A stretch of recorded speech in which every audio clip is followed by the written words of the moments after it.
سن کر فیصلہ آئین اور قانون کیا. کل جو جس طرح آپ نے بات کی اسد طور کی والدہ کے والے سے، وہ بیان جو انہوں نے رات کو ویڈیو پہ اپلوڈ کیا، اس بیان کو دل انسان کا دہل جاتا ہے اس بیان کو سن کر. میں تو سن ہی نہیں سکا، مجھے اسناد ملک صاحب نے وہ بھیجا لیکن میں نے سن نہیں سکا، میں نے اس پر ٹویٹ کیا. بہرحال یہ ہے جی کہ انہوں نے چیف جسٹس قاضی فائز عیسیٰ صاحب سے انہوں نے مطلب فریاد کی کہ میری داد رسی کریں. حضور والا میں جب وہ رات کو انہوں نے بیان وہ جاری کیا تو میں نے بیان سنا نہیں، لیکن میں اس وقت سوچ میں پڑ گیا بہت تھا. سادہ خاتون ہے. پچھلی مرتبہ بھی جب وہ ہائی کورٹ آئی تھیں تو انہوں نے یہی ماں جی نے کہا تھا کہ میرے بیٹے سے اگر غلطی ہو گئی ہے، چلے میں مانتی ہوں ان سے غلطی ہو گیا، معاف کر دیں، اتنا تک تو کہہ. لیکن مغل صاحب میں جب وہ مجھے اسناد ملک صاحب نے وہ ویڈیو کلپ بھیجا تو یقین کریں میں نے بیان سنا نہیں، لیکن جس وقت میں نے بیان دیکھا تو مجھے قرون اولیٰ کے جو منصف اعظم تھے وہ یاد آ گئے.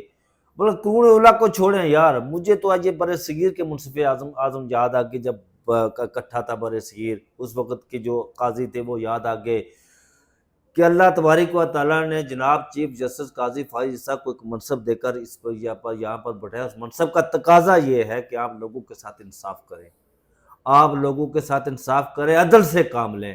عدل سے کام یہ لینا نہیں ہے حضور کہ اگر آپ کے سامنے پیش کیا جائے کوئی مدعا آئے تو آپ کہیں نہیں ہمارے سامنے یہ مدعا نہ رکھے ہمارے. اچھا ایک عجیب و غریب قسم کی بات ہے مغل صاحب، میں سپریم کورٹ جاتا ہوں نا تو زیادہ تر میرا ٹائم جو ہے نا وہ بینچ نمبر 1 ہی میں گزرتا ہے. جب بھی ان کے سامنے کوئی کیس آتا ہے تو چیف جسٹس صاحب فرماتے ہیں جی کہ یہ جو معاملہ ہے یہ ہمارے سامنے اس وقت نہیں لگا ہوا ہے، ہمارے سامنے اور مدعا لگا ہوا ہے، آپ اس پر بات کریں. میں سوچتا ہوں باہر کو بھی کو مر جائے نا، کو قتل کر دیا جائے نا، تو قاضی صاحب کے سامنے یہ کیس لے کر جایا جائے تو کہ نہیں آپ اس پر بات نہ کریں، ہمارے سامنے یہ مدعا نہیں لگا ہوا، قتل ہوتا ہے تو ہوتا رہے، ہمارا اس سے کوئی تعلق نہیں ہے. آئین کا قتل ہوتا رہے، آئین کو بوٹو تلے روندا جائے، آئین کو جو ہے نا موم کی ناک. ضیاء الحق صاحب مرحوم نے فرمایا تھا جو اس وقت جعلی منصور الحاج المعروف باؤ جی ہیون فیلڈ ہال میں قیم رائے ونڈیا ان کے جو مرشد تھے، پیر و مرشد سلسلہ قادریہ چشتیہ کے جو رائے ونڈیا کے سلسلہ کے پیر و مرشد تھے جناب امیر المومنین، خود ساختہ امیر المومنین ضیاء الحق صاحب مرحوم، انہوں نے فرمایا تھا کہ یہ آئین کیا ہے، یہ موم کی ناک کا جدھر چاہے موڑ دے. تو ہو تو رہا ہے سارا ہماری عدالتوں پر. پہلے کبھی برطانیہ سے بیان آیا تھا؟ عجیب و غریب قسم کی اس وقت ملک کے اندر سچویشن بنی ہوئی ہے، عجیب و غریب قسم کا معاملہ بنا ہوا ہے، کوئی سمجھ نہیں لگ رہی ہے کہ کیا ہو رہا ہے. اب دیکھیں یار میں کبھی سوچتا ہوں 9 مئی کی بات کر لیں، 8 منٹ گزر گئے. 9 مئی کی بات کرتے ہیں، پٹواری. اچھا عدالتوں کے احکامات مغل صاحب ایسے جاری ہوتے ہیں، عدالتوں کے احکامات اور اس پر عمل درآمد ایسا ہوتا ہے جس طرح پٹواری کسی کو احکامات نہیں دیتا، جس پر عمل درآمد ہوتا ہی نہیں ہے. ایسے عدالتوں کے احکامات جاری ہو رہے ہیں اور شغل لگا ہوا ہے، تماشا لگا ہوا ہے جناب ٹاپ ٹو باٹم.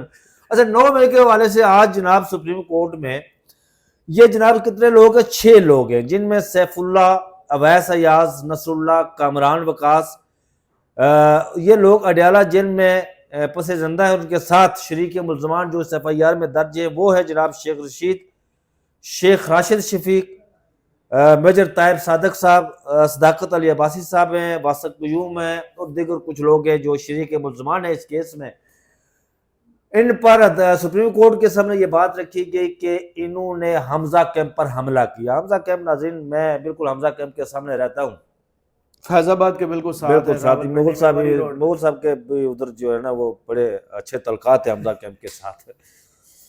تو حمزہ کیمپ یہ فیض آباد کے ساتھ ہے تو کہا گیا جی کہ ان لوگوں نے حمزہ کیمپ پر ان لوگوں نے حملہ کیا. جسٹس جمال مندوخیل اس کیس کی سماعت کر رہے تھے. انہوں نے پوچھا کیا ملزمان نے کوئی کسی املاک کو نقصان پہنچایا؟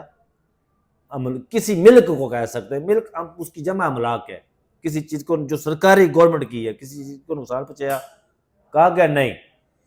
یہ پوچھا گیا کیا ملزمان کے کوئی اسلحہ برآمد ہوا، کوئی انہوں نے اسلحہ لہرایا، کوئی مارٹر گولا انہوں نے یا بم یا کوئی ٹینک کوئی چیز؟ انہوں نے کہا نہیں، ان کے وکیل نے کہا نہیں. تو پھر پوچھا جسٹس جمال مندوخیل نے کہ جو ایف آئی آر کاٹی گئی ہے اس پر کون کون سی دفعات لگی ہیں؟ تو وکیل نے کہا جی کہ تعزیرات پاکستان کے تحت جتنی بھی دفعات ہیں نا انکلوڈیڈ 80C جو 7 دہشت گردی وہ سب لگا دی گئی ہیں جناب FIR میں total A to Z. Justice Hasan Aziz Rizvi نے پوچھا کہ یہ بتائیں کہ یہ جو لوگ انہوں نے پکڑے یہ کون لوگ ہیں؟ تو وکیل نے کہا جی کہ یہ سیاسی لوگ نہیں ہیں، یہ بیچارے آپ کو پتہ ہے حمزہ کیمپ کے سامنے وہ دکانیں ہیں نا، بالکل یہ دکاندار لوگ ہیں، یہ بیٹھے ہوئے تھے اپنی دکانوں پر آ کے پکڑ کے انہوں نے لے کے. حمزہ 9 مئی کے آڑ میں اس وقت ہزاروں لوگ جو ہے نا وہ پس زندہ ہیں. آپ کو پتہ ہے مغل صاحب بیچارے غریب لوگ جو ہے نا وہ اس وقت پس زندہ ہیں. حسن عزیز رضوی نے یہ بھی پوچھا یہ بتائیں کہ یہ جو CCTV فوٹیج کے حوالے سے انہوں نے جو ہے نا وہ لے کر انہیں گئے، ان سے کوئی چیز برآمد بھی نہیں ہوئی، کوئی اسلحہ بھی برآمد نہیں ہوا، کوئی پتھر بھی برآمد نہیں ہوا، کیا پتہ ٹینک ڈال دیں تو دفعات جتنی بھی لگی ہوئی ہیں شاید اس میں کچھ نہ کچھ ڈال دیں. مجھے یاد آ رہا ہے واقعہ کہ واقعہ اسی سے ریلیونسی ہے کہ کچھ بھی کرنا چاہے نا، یہ پٹری سے اترنے والی بات نہیں ہے مغل صاحب. یار اچھا بھلا میں غور سے آپ کو سن رہا تھا. یہ اسی سے ریلیونسی ہے کہ پاکستان کے جو سابق وزیر اعظم ہیں ذوالفقار بھٹو، استاد دامن، ایک لاہوری استاد دامن بڑے مشہور شاعر گزرے ہیں پنجابی کے، بہت مشہور شاعر، وہ تنقید کرتے ہوتے تھے اس پر ذوالفقار علی بھٹو پہ، جو جمہوری وزیر اعظم جنہیں کہا گیا کہ وہ یہی کہا جاتا ہے نا پاکستان کے پہلے جمہوری وزیر اعظم، اس میں کوئی دو رائے بھی نہیں ہے کہ وہ پاکستان کے پہلے جمہوری وزیر اعظم ہیں. لیکن اگر تاریخ پڑھی جائے، ہسٹری پڑھی جائے تو ان کے کچھ اور بھی پرتیں سامنے آتی ہیں جو پوشیدہ تھی. ایک تو میں اس بات سے واقعہ رہ گیا نا، نہیں واقعہ میں اسی واقعے کی طرف جا رہا ہوں. بھٹو پہ کون کر رہا ہے ویڈیو؟ بھٹو پہ نہیں، یہ جو بات ہے نا کہ دفعات کون سی ڈالی گئی، میں اس FIR کی بات کر رہا ہوں، یہ اسی سے ریلیونسی ہے. صحیح. انہوں نے یہ کیا جی کہ انہوں نے تنقید کی استاد دامن نے بھٹو پہ، صحیح. تو ان کے کانوں پہ یہ بڑی گراں گزری ان کی سماعتوں پہ، بھٹو کے سماعتوں پہ. انہوں نے کہا اپنے جتنے بھی ہرکارے تھے انہیں کہا کہ جاؤ جی. وہ استاد دامن کہا جاتا ہے کہ ان کا چھوٹا سا کمرہ تھا، وہ ایک طرف ان کے نیچے وہ بستر بچھایا ہوا تھا، کتابیں تھیں ان کے پاس، اس کے علاوہ کچھ بھی نہیں تھا.